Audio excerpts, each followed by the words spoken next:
un podcast sobre comunicación oral. Gonzalo Moreno conversa con las personas que hablan y dan que hablar. Escribinos, sugerí un tema. Suscríbete para enterarte de nuevos episodios en escuchateesta.com.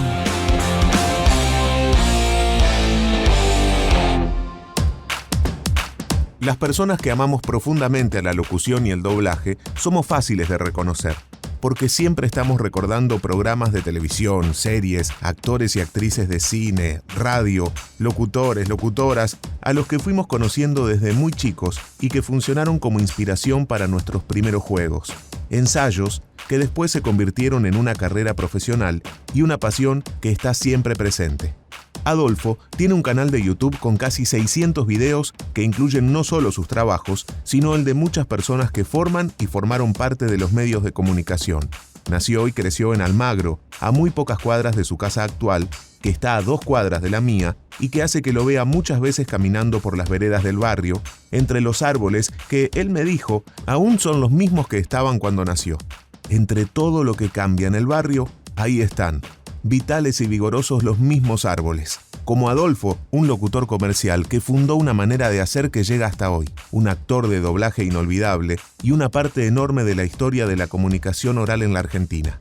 Activo, elaborador de teorías, siempre pensante, hoy nos cuenta una parte de su historia, Adolfo Stambulski.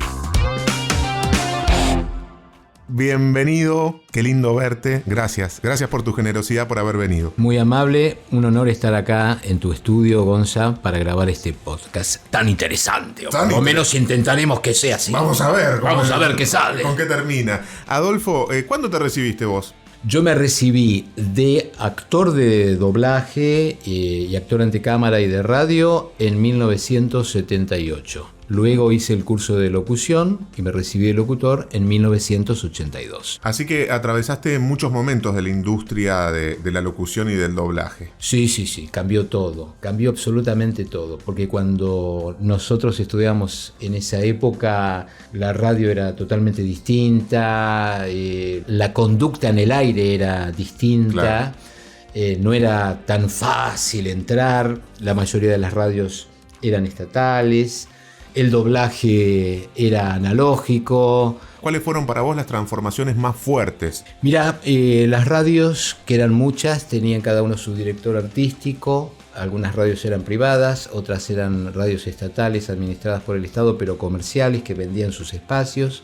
Y ahí encontrabas, de acuerdo a la dirección artística de cada radio, una programación sumamente variada, con personalidad, con una programación que, como decía la ley de radiodifusión en esa época, tendía a que la programación fuera formativa, fuera informativa, fuera entretenida y se aspiraba a elevar el nivel cultural de la población.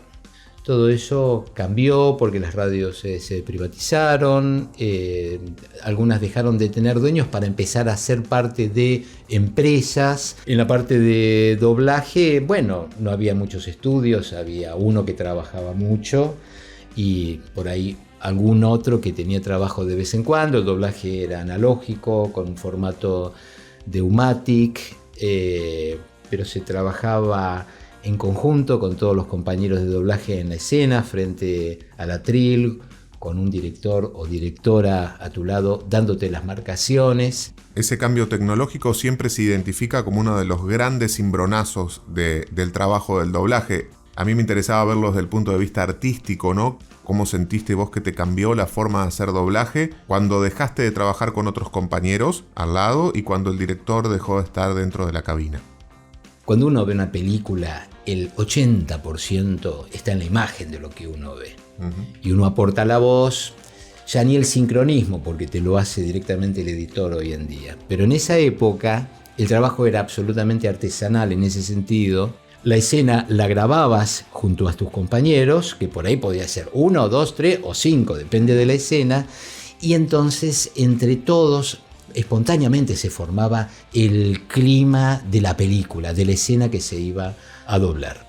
Uno podía equivocarse, se volvía a repetir y entonces todo nuevamente, viste, con tus compañeros. Claro. Y entonces se formaba ese clima que inmediatamente se deshacía ni bien terminaba la escena. Era una cosa mágica, mágica. Ahora no, entrás, la persona con la que dialogás grabó el día anterior o un rato antes, ni te la cruzás. Hay más lugares donde ir a trabajar. La tecnología lo que permite ahora es que un actor de doblaje grabe en un estudio, rápidamente se vaya a otro, y eso probablemente le sea mucho más redituable. Para la anécdota, para la vivencia, y bueno, yo recuerdo con mucho cariño y afecto esa época en la que empecé y que me permitió conocer otra manera de trabajar. Simultáneamente, yo, para redondear mis ingresos, hacía doblajes de comerciales en el mismo edificio. Los doblajes de los comerciales eran sobre fílmico, sin sonido de referencia, sin auriculares, sin nada, con lo cual era un trabajo bastante más complejo, pero que valía la pena porque se pagaba mejor. Era muy bien pago. ¿Y qué hacías? Tenías que ver la boca del actor moviéndose y en base a eso doblarlo. Absolutamente. Vos llegabas, en el caso de los comerciales, en una pantalla grande, porque eran salas donde se sonorizaba las películas, tanto para cine como los comerciales para televisión y cine.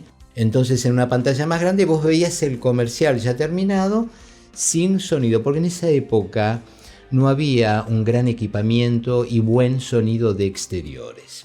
Y los actores que participaban de los comerciales, que muchas veces eran simplemente modelos, por ahí no tenían una buena dicción, y entonces sí o sí había que doblarlos. Conseguían la imagen y el sonido lo hacían todo después. Exactamente.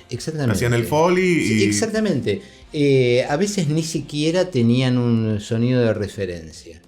Ahora, era un trabajo mucho más complejo de hacer, porque tenías realmente tenías que memorizar la letra, porque tenías que estar viendo exactamente la boca del actor o el movimiento inclusive. Me acuerdo, un comercial era como un directivo, un gerente que estaba en una regia oficina. El tipo empezaba a hablar a cámara, pero después empezaba a caminar y caminaba por detrás de una especie de lecho, pero él seguía hablando y salía por detrás del lecho y seguía hablando. Entonces había que hacer el sincro, porque si no iba a parecer un mamarracho. El doblaje de esos comerciales sobre fílmico había que hacerlos rápido y bien, porque esa copia fílmica estaba hecha sobre un material que en la jerga se lo conoce como campeón, y a la tercera o cuarta pasada ese material se deterioraba y se quemaba. Entonces el operador te decía: apurate porque se quema el campeón.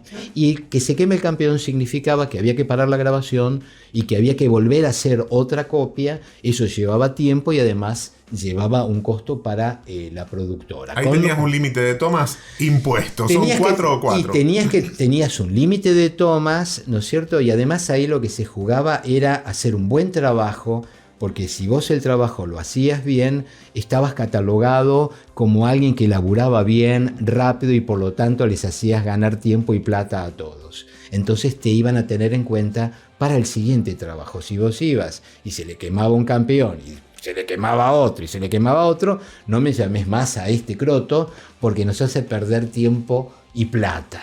¿Cuál fue el diferencial que a vos te permitió ingresar en el mercado en ese momento? El mercado lo que quería, lo que estaba buscando hace rato, eran voces, eran locutores que no lo parecieran tanto, que suenen un poco más naturales para la mención de ciertas marcas. ¿Qué pasa? No lo hacían con gente que no tuviera el carnet habilitante, porque era una época en que eso se cuidaba mucho más desde lo legal. Entonces, para evitar infracciones, se trabajaba siempre con locutores, sí o sí. Un día me tocó trabajar con un creativo genial, Daniel Panaro, que además de creativo, él es actor y es director también.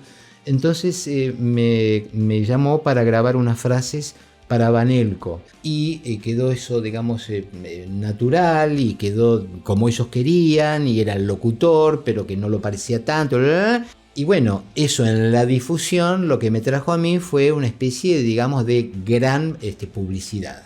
Para mí, claro. No solo para cuando salió el comercial de Banelco. Exactamente. Entonces él me siguió llamando y después me llamaron otro y otro y otro y otro, porque claro, cuando haces algo que es muy escuchado y que está bien hecho, un buen trabajo te trae otro trabajo. Y el timbre de tu voz justo coincidía con ser diferente a lo que se estaba utilizando en ese momento. Absolutamente, absolutamente. Y eso asumo que abrió el camino para otras voces también más jóvenes, desestructuradas. Influencia que llega hasta el día de hoy, por supuesto. Llega hasta el día de hoy. Lo que pasa es que un poco se tergiversó eso, en el sentido de que después eso se transformó de unos años a esta parte. Sí, pero que no suene, está bien, que no suene locutor, pero que un poco más monótono, un poco más, es decir, le fueron quitando por algún motivo la naturalidad. Y entonces hoy escuchamos algunas cosas que no están dichas, por lo menos como a mí me gustaría que estén dichas, ¿no es cierto? Con más tonos, con más matices, con más actuación, con más intención.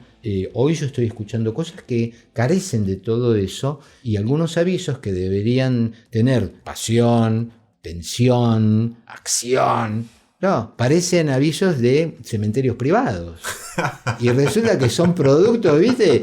Te estoy hablando, ¿viste? De auto, de fábrica de acero, de esto, de lo otro. En fin, no puedo entenderlo. Ahí me parece que hubo un tema de cortocircuito con quienes nos hacen las marcaciones o nos están escribiendo los guiones. Adolfo, te pedí que elijas un audio que hable de tu presente y elegiste este audio. Queridos colegas locutores, quiero que sepan que en esta carrera de algo más de 4 años en el programa Metro y Medio, el secreto de mi éxito nada tiene que ver ni con mi voz, ni con mis matices, ni con mi esplendor ni glamour. El secreto de mi éxito es que yo grabo desnudo. Sí, desnudo, como han escuchado. Ahora, en este momento, estoy desnudo. Es por eso que mi voz suena como suena. Porque me siento libre, sin telas, sin elásticos, como Dios me trajo al mundo. Sí, sí. Yo locuto desnudo. Metro y Medio, un programa de radio en su 5ª temporada. Sigo desnudo.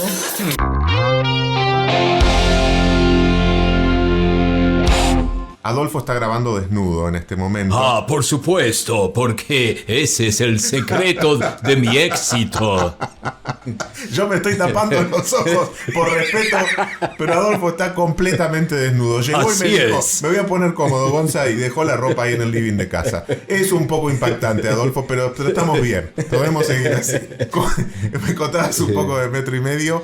Este es un poco el presente. Entrar a este programa también fue un desafío. Yo en ese momento no estaba en radio y me cruzo en un estudio de grabación, de casualidad, con Pablo Fábregas, a quien yo conocía de vista en Radio Mitre, donde yo había trabajado anteriormente. Y él ya estaba en este proyecto y me dice, nada, en el pasillo, mirá, estamos presentando un piloto, ¿te gustaría participar con Seba? Así que yo, sí, dije yo, por supuesto. Así que nos juntamos, me explicó bien cuál era la idea y fuimos a grabar unas pruebas a un estudio de grabación, a Estudios Cava. Me trajo una serie de textos y yo desplegué todo lo que se me ocurrió porque yo quería ese trabajo. Finalmente soy el aprobado y elegido. No sabía que había otros contendientes, no lo sabía. Así que yo fui muy tranquilo, dije, esto tiene que ser para mí. Y nada, digamos, creé otros personajes, otras formas de decir la letra y finalmente con el tiempo quedó este modelo, esto que acabamos de escuchar, que se transformó en la voz artística del programa. De Metro y Medio, que es uno de los programas más exitosos de los últimos años, sin duda. Sí, por suerte sí. Y también te animaste a otras cosas más arriesgadas, porque en televisión, aparte de la voz institucional de Jetix y de Fox Kids y de otros trabajos, te animaste a aparecer en cámara en el programa Proyecto G de Diego Golombek en Canal Encuentro. Sí. Escuchemos un pedacito del programa para situarnos. Dale. Proyecto G, 4ª temporada. ¿Cuál es el elemento que no puede faltarnos para vivir además del aire? La mortadela. No, no es la mortadela. ¿La ciencia, doctor? No, Una buena siesta. no, La paz espiritual. no. Las películas de superacción. ¡Pam, pam, pam! No, no y no. La satisfacción por la tarea bien cumplida. No y basta. El elemento que no puede faltarnos para vivir es el agua. Lo del canal Encuentro surge un poco de casualidad, una propuesta, una productora donde yo iba a grabar los comerciales de una revista semanal. El tema que esa productora tenía ganas de hacer algo para la televisión, entonces me invitaron a participar del piloto. Yo dije que sí, porque me parecía una idea realmente muy linda, para un programa educativo, didáctico, con buenas intenciones. Y entonces presentaron el proyecto en un canal de aire y les dijeron, muy lindo, cualquier cosa te llamamos. Eso ya sabemos lo que significa. Y surgió en esa época finalmente el canal Encuentro. Y mostraron el proyecto y lo aprobaron de una, así que ese programa empezó con el canal. Y vos estabas disponible y dispuesto, digo, ¿cuánto te cerrás a tu ámbito laboral? ¿Tenés alguna restricción del estilo, esto no me gusta hacerlo? ¿O requiere cierta valentía decir, sí, voy a hacer un programa de televisión después de todos mis años de carrera y demás, me animo, vamos adelante? Yo voy a hacer cualquier trabajo, primero que me divierta, que no me complique la vida, y que yo sienta que sea algo que pueda aportar y que no atente contra mi historia laboral a esta altura de la vida. Me pasó una vez que me llamó un viejo productor con quien había hecho buenos trabajos y entonces me propuso grabar para un producto que a mí no me parecía que me sumaba. Y que por el cual por ahí tenía que dar explicaciones, podía tomarse la chacota. Venía de grabar porque hice muchos productos para el mercado infantil. Todo, golosinas, juguetes, etcétera, etcétera, programas, Fox Kids, Jetix, etcétera. Este producto, estaba un poco, de bruces contra toda esa historia. Y la verdad, que dije que no, y esta persona se ofendió. Y no me llamó nunca más. Escuchemos un pedacito de lo que hiciste en Fox Kids y Jetix para ubicarnos en ese momento. Dale. Hay otro universo. Con Lyoko. Muy pronto en Jetix. Recarga tu energía. ¿Quién tiene el control? Entra a foxkidstv.com y vota tus 2 películas favoritas. Esta vez arma tu doble función de cinescopio. Puedes elegir entre 8 espectaculares largometrajes. ¡No! No dejes de votar y asómate al cinescopio de Fox Kids. Tienes tiempo hasta el próximo domingo. ¿Cuál fue tu desafío profesional más grande que recuerdes? Los desafíos, en mi caso, están dados en el comienzo de la carrera tratando de pescar algo. Así que el desafío fue entrar a hacer doblaje. El segundo desafío fue una oportunidad que se me dio, que fue hacer una radio que se llamaba FM Latina en 1986. Yo estaba buscando trabajo porque con el doblaje no podía vivir, así que se dio esta posibilidad. Me entero indirectamente de que estaban buscando un locutor para esa radio. Entonces contacto a la persona que está haciendo la búsqueda, la llamo por teléfono, me dice, bueno, sí, venite que estoy buscando, vamos a hacer un locutor, así que vení a hacer una prueba. Y 2 días antes yo había doblado en el estudio de doblaje, en Video Record, un locutor. Entonces abrí el armario y busqué ese texto que había hecho, me lo transcribí con la Vic y me fui con eso a hacer la prueba.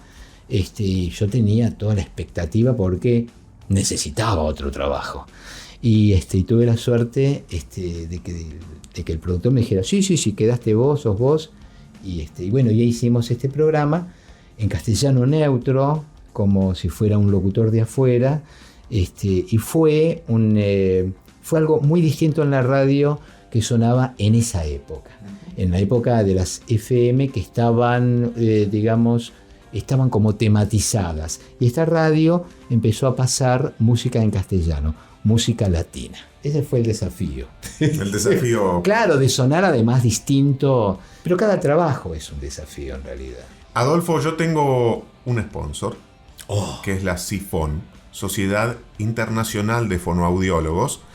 Ellos me mandan algunos materiales para que los invitados al programa puedan llevar adelante. Bien. Son un poquito mala onda. Yo no te quiero asustar, pero necesitamos hacerlo. Bueno. Entonces tengo este texto que te voy a pasar acá medio a primera vista. A ver si nos haces el favor de... ¿Ahora? Si fuera posible, grabar esto para nuestros amigos de la Sifón. Mamita. ¿Empezamos? Adelante.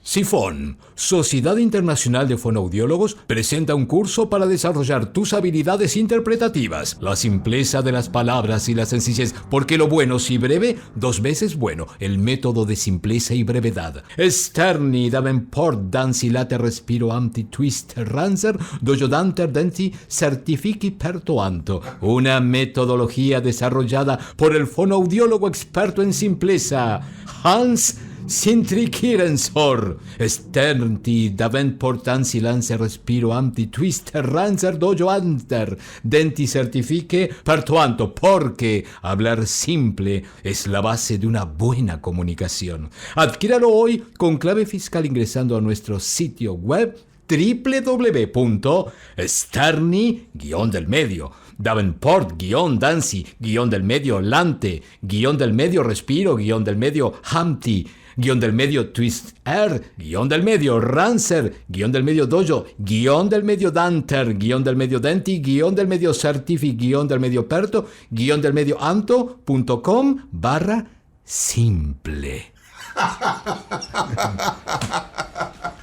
Mamita. Gracias, Adolfo. Yo te aseguro que esto llega como un pedido de afuera de la Sifón. Yo no tengo nada. ¿Que estás bien? Ay, la Sifón, nunca los olvidaré, amigos. Le mandamos un saludo. Al momento de vincularte con un texto, ¿cómo es ese proceso? Es genial, porque es adrenalínico, si es que existe el término. Muchas veces me decían, ¿querés que te adelante el texto? Cuando me hacían la citación por teléfono. No, me quiero enterar en el momento, porque si no me aburro en el momento de grabación. Quiero hacerlo ahí, quiero descubrirlo y quiero que charlemos ahí. Y nada, lo tomaba como una misión a cumplir, además en poco tiempo, porque el estudio te lo tomaban por 1 hora o 2 horas a lo sumo, y había que resolverlo. El tema es resolverlo. Es un acercamiento espontáneo entonces al texto. No hay algo muy mental de analizar qué voy a hacer acá, qué voy a hacer allá. No. Yo por lo menos pedía que no me adelantaran. Es decir, como muchos me dijeron, bueno, ¿cuál es el producto? ¿Viste?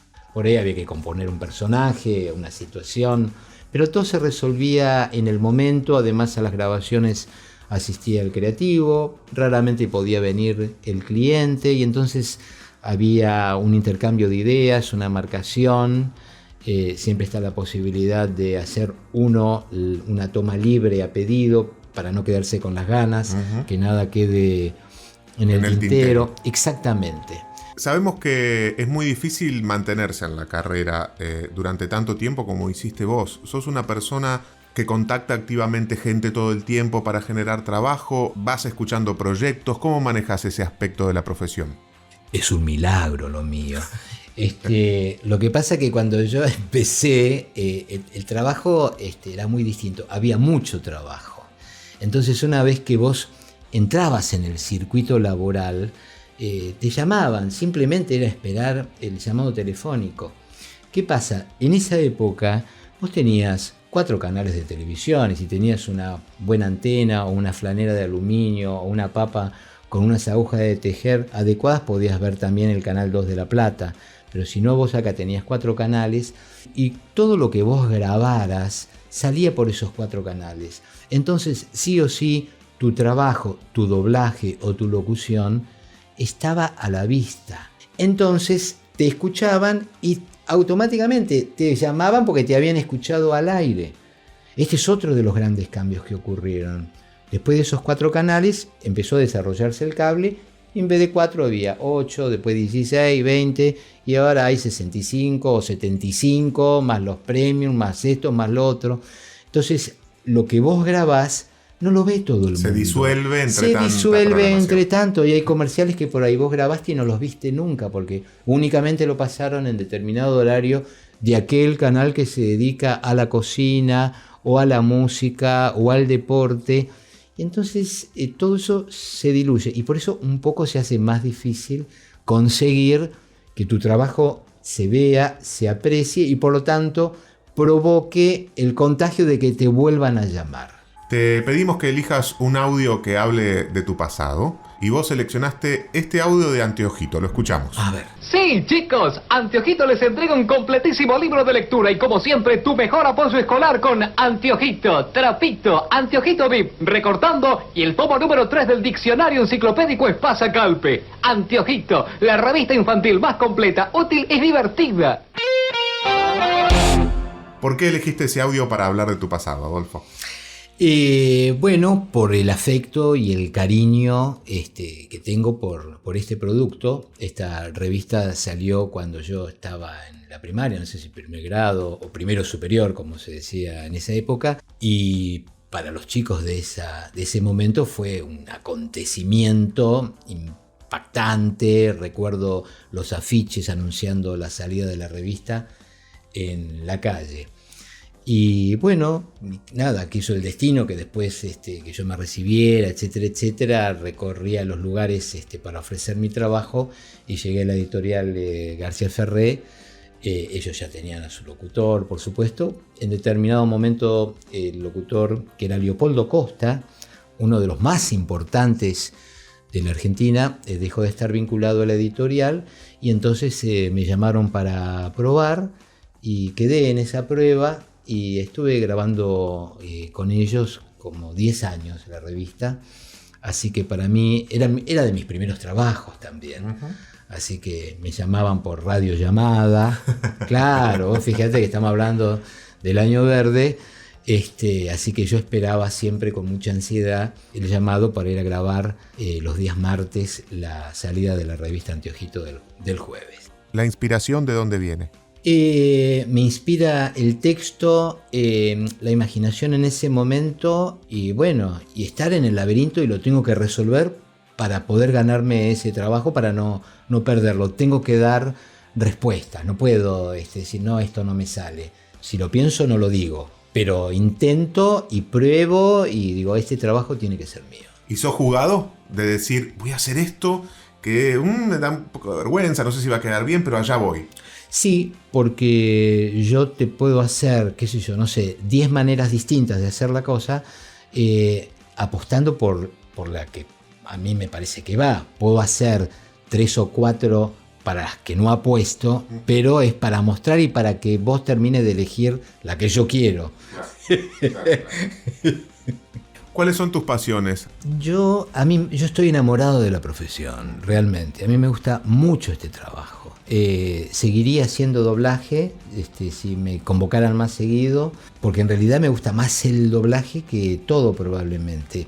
Esto que escuchamos recién de la radio es un poco una voz de doblaje. Viene desde ahí. Claro, que la transformé en un trabajo comercial para la artística de un programa. ¿Identificás cosas de tu vida personal que hayan alimentado tu profesión? La verdad es que esto es el resultado de haber sido un fanático desde chico de la radio y de la televisión y de jugar a la radio y a la televisión. Así que yo en un momento en que iba a ver incluso programas a la televisión como se grababan y que para mí era algo, muy emocionante, me acuerdo que yo mismo me dije, yo quiero hacer esto cuando sea grande. ¿Cómo será? Porque la gente que yo veía trabajar era gente grande. Te estoy hablando que yo tenía 8 o 9 años y entonces me acuerdo que en mi casa me preguntaban, bueno, ¿qué vas a hacer cuando seas grande? Bla, bla. Entonces yo le decía a mi papá, yo quiero ser locutor, quiero esto, y veíamos los avisos, la convocatoria del ISER, siempre en el mes de enero en la televisión. Me dice, bueno, acá están diciendo que el requerimiento sí o sí colegio secundario. Y después harás la carrera. Y fue así. Toda tu paleta de colores, las cosas que se te ocurren, se alimentan también de todos, me imagino yo, ¿no? De todos esos personajes de dibujos animados, de la televisión, de la radio, de todos esos lugares. Absolutamente. Porque a mí, por ejemplo, no me gustaba el deporte. no me pidas que patee un córner. Yo todo ese tiempo lo utilizaba en ver la televisión, en escuchar la radio, todos programas cómicos, telenovelas, personajes, los doblajes, por ejemplo, a mí realmente siempre me parecieron un misterio. Me acuerdo que, porque miraba absolutamente todo, me acuerdo que yo miraba la serie Combate. Yo tendría, 10 años. Yo como televidente veía a los norteamericanos hablar en un castellano, a los alemanes hablar en un castellano pero con acento, y a los franceses con otro acento pero también en castellano. Digo, pero entonces, ¿yo sé todos estos idiomas? Me acuerdo que yendo al mercado con mi mamá, le digo, ¿cómo es que ellos hablan en castellano? Y entonces ella me explicó, no, las voces están dobladas, y hace un trabajo de doblaje, no es lo que vos crees. Y a partir de ahí empecé a prestar más atención y a mirar con más curiosidad todo eso. Claro que en esa época no estaba la información al alcance de la mano como para leer cómo es esto, de dónde sale esto, quién hace esto. Recién con la llegada de internet, recién ahí pude enterarme de un montón de cosas. Quién hacía la voz de tal, de tal, de tal o de tal. Me acuerdo que en los 80 había salido un artículo en una revista semanal de espectáculo, una rareza, una página dedicada a la serie Starsky y Hutch. Y ahí mencionaban quiénes eran los dos actores de doblaje. Todo eso me nutrió, me inspiró y lo sigue haciendo.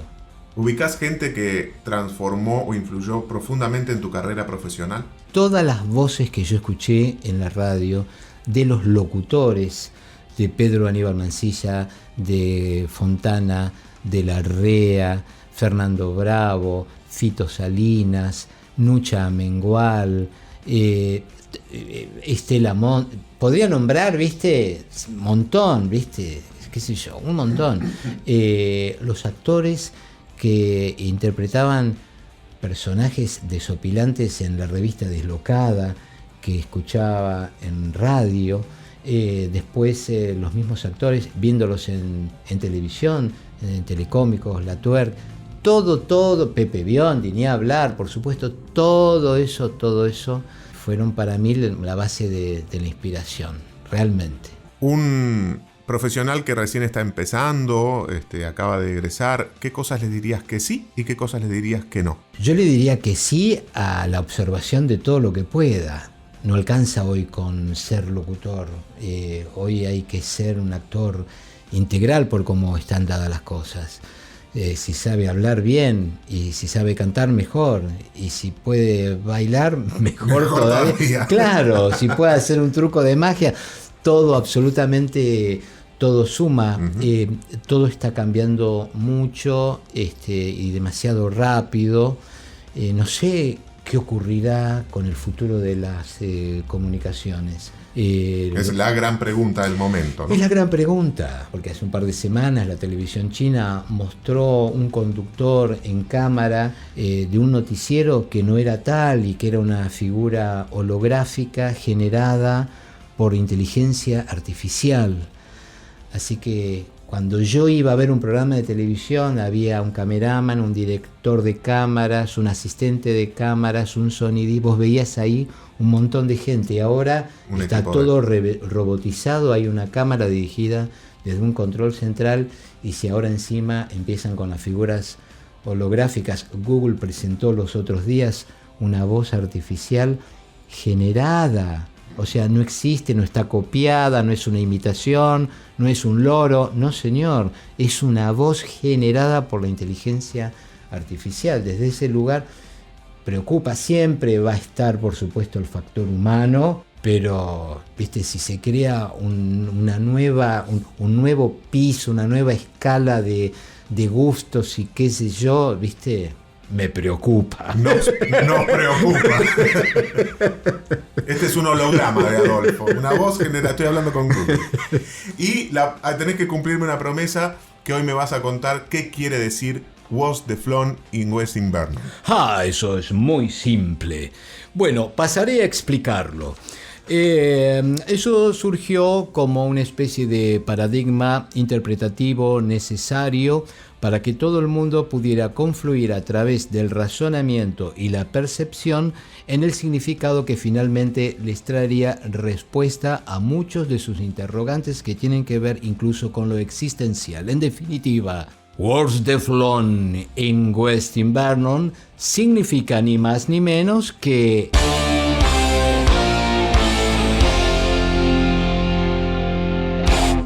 Podés encontrar a Adolfo en Instagram y Facebook como Adolfo Stambulski o en su canal de YouTube Fitolandia TV. Escúchate esta, un podcast sobre comunicación oral. Gonzalo Moreno conversa con las personas que hablan y dan que hablar. Escribinos, sugerí un tema. Suscríbete para enterarte de nuevos episodios en escuchateesta.com.